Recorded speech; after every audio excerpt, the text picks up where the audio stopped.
Never done this with an audience before. It's kind of weird. All right, 8th, 7th graders, Mr. Adler with another one of your flip lessons. Today we're going to be talking about the later battles of the American Revolution. You should have your interactive notebook open to page 57 of your interactive notebook. As always, you're just jotting down the key terms, anything that's underlined after the date, the victor, and the impacts. All right, here we go. Get out of the way. Nope, go back.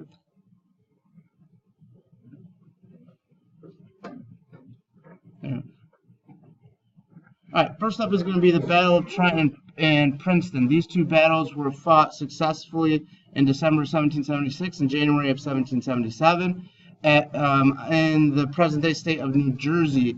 The big winner here is going to be America, and really these aren't big battles in the sense that we gained a lot of resources or anything like that. They're good in the fact that they're going to set up how we are going to kind of fight this war. Both of these battles are relatively small, about 5,000 troops on each side.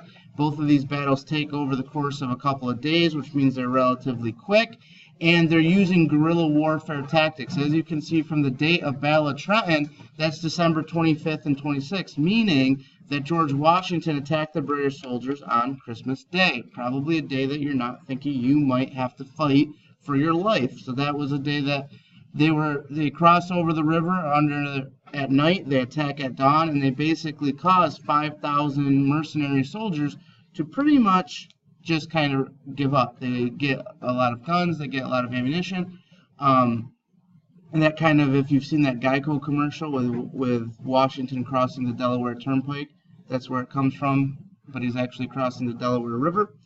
And these battles are going to lead America to kind of stop doing the big traditional type warfare and go and try to do these smaller, quick battles where win or loss, nothing is gained, but the war kind of keeps going.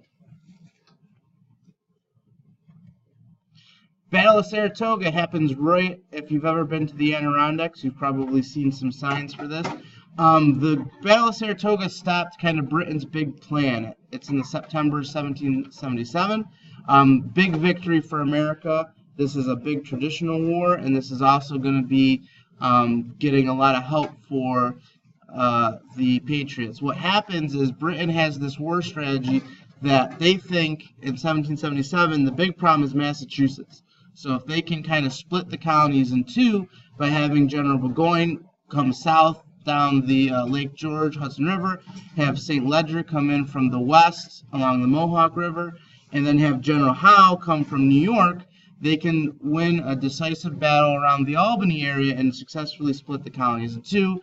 Trouble starts from the very beginning. Howe never leaves New York City, and he never tells his compatriots that that's going to happen. St. Ledger is defeated at the Battle of Oriskany and the Battle of Fort Stanwix, which is going to cause him to not show up. So basically it's Burgoyne versus Gates outside of Saratoga, New York.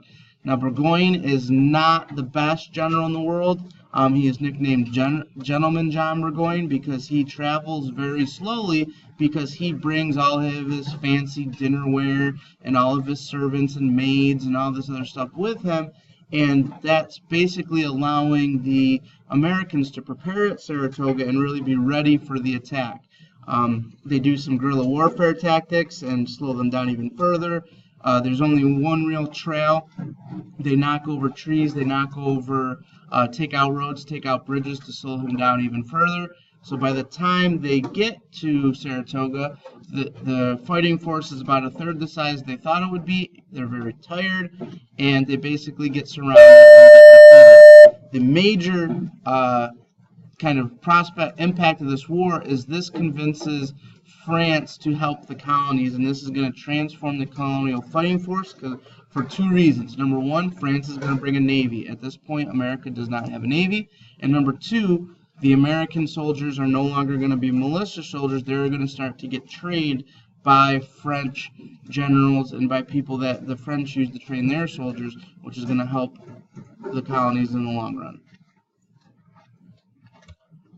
Battles of the West, not really a significant battle in the sense of gaining territory again. This is kind of July 1778 through February 1779. America is going to pick up some victories here, but this is going to be kind of Britain tries to create another front in the West, and basically by winning these battles, America is going to control that area, so they're not going to have to worry about defending it. They're also going to gain some alliance with Native American tribes, which is going to keep kind of the British at bay, so that they can worry about fighting the British kind of in the New England and the middle colonies and the southern colonies, and they don't have to worry about having another front, because remember, the colonies don't have a lot of resources. Battle of the South, another series of battles that were actually pretty important.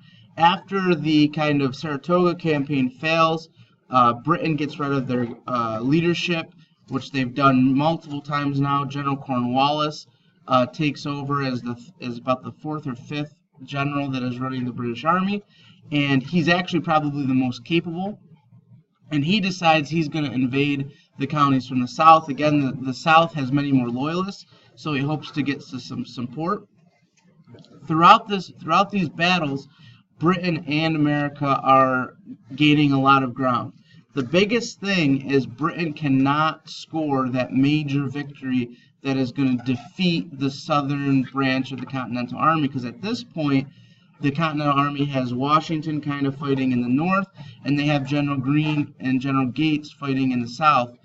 And this has allowed the colonies to kind of defend this. As you can see on the map there's some major battles, Battle of Savannah, Battle of Charlestown, that Cornwallis wins, but there's also the Battle of Kings Mountain, Battle of Cowpens, things like that the Americans are able to win. This is going to prolong the war, and a longer war is going to benefit the Americans, because think about all those weaknesses. Nobody really likes the war in England. It's hard to supply the troops. It's costing a lot of money. People are going to start to get tired of fighting this war, whereas America, fighting for their homeland, has something to fight for. So the Battle of the South, important because Britain cannot score that major victory. Battle of Yorktown, October 1781. As you saw from the map, Cornwallis is moving his way north. He is not able to score that major victory. And in Yorktown, Virginia, he is in need of help. He hopes to get to the coast to get reinforcements and get new supplies to continue the fighting, and the Americans see this as an opportunity. Washington and his French counterpart Rochambeau and Lafayette are able to corner him in a peninsula area, or basically his only escape is through water, which is a good thing because the British Navy has been basically fighting a non-existent war with the Americans because they don't have a navy. So the British Navy, the strongest navy in the world, Cornwallis figures, hey, they can come pick him up, they can resupply him, get him all the stuff he needs. Well, there's a pretty big battle, the Battle of the Capes, where the British fleet is defeated by a combined American-French fleet, and the Cornwallis looks pretty quickly and he notices, oh, those aren't American ships, or those aren't British ships, those are French and American ships kind of keeping me at bay. He tries to defend his position. About a month-long siege continues, but he pretty soon realizes that he is not going to be able to defeat, and he surrenders in October of 1781. Cornwallis is completely embarrassed. He doesn't even go to and meet with Washington to surrender his troops. But the big point of the Battle of Yorktown is America officially wins the American Revolution and officially gains their independence. However, it's going to be a treaty of Versailles, or a Treaty of Paris, which is going to take a couple more years to get all worked out to where the colonists are going to be free. Alright, that's our flip lesson for tonight. If you have any questions or comments, feel free to get a hold of me on Schoology. See you guys.